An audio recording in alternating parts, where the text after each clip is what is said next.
everyone, welcome back to my channel. I'm Rachita Pandey, speech language pathologist working in Dubai, UAE. Today's video is something very interesting, something new, and something very trending among us.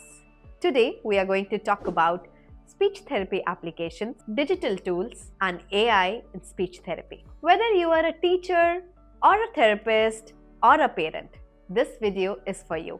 You must have seen so many speech therapy applications and AI tools everywhere. But you must be wondering, is it really useful? And is it really helping a child to improve his speech and language skills? Let's find out. Why technology in speech therapy? Let's be very honest. Today's kids swipe up before they speak.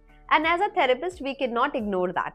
Technology helps to bring in our session more interaction and more easy way for the kids to learn our sessions very easily.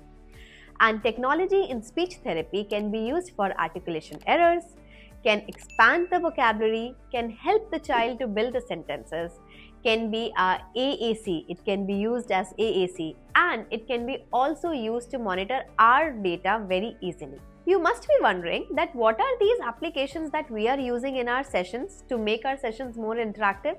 And are we making a child very screen addicted? No, this is not the truth. We use some of the free applications or some of the paid applications in our sessions like Lingo Kids, ABC Kids, Matching, flashcards, etc. So what do? Along with some physical activity, in between we put our iPad and we do the sum of interactive games where the child do not feel so much of stressed and he feel relaxed, and also it is a very easier way of him learning.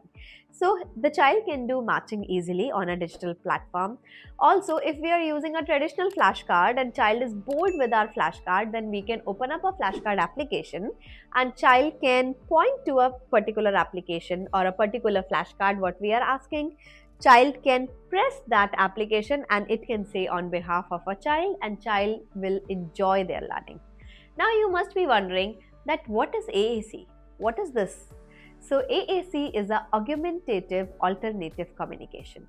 So for the kids who are non-verbal or who have limited verbal vocabulary, we use AAC. So AAC is nothing but it is an aid for a communication. For example, child wants a water.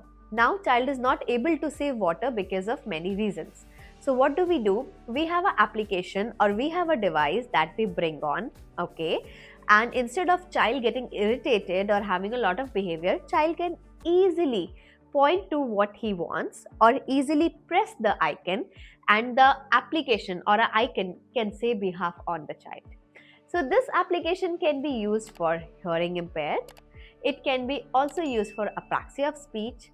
It can be used for autism, and it can be also used for cerebral palsy.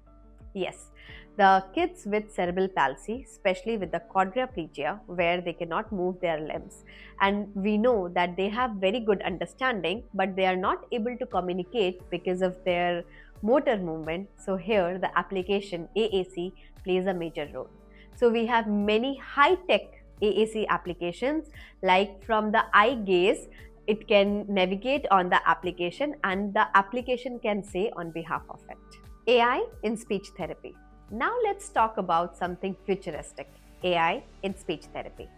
So AI helps us to track the progress, to track the pattern of the communication, and also it helps us to generate a lot of therapy materials.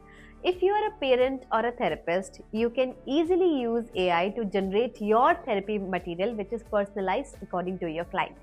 For example, you are doing a goal of a picture description. Now, you want something easy picture description or something complex picture description for your child, and you're not able to find out that picture. So what you can do? You can just follow these easy steps. You can go to ChatGPT, you can write a prompt that please create a picture description according to your need, what you want, and ChatGPT can create an easy picture for you. Also, you can use a Google Gemini itself. So you can put some prompt for Google Gemini and it gives something realistic picture which is very easy for you to use in your sessions. Now the biggest question is arising. Will AI replace speech therapy? And the answer is no. AI can process a lot of data, but AI cannot soothe the child. AI can give you a treatment or a diagnosis easily, but AI cannot hold the hand of a small child, cannot soothe his fear, and cannot help him. AI can track the child's progress easily, but AI cannot celebrate child's first word or a first smile.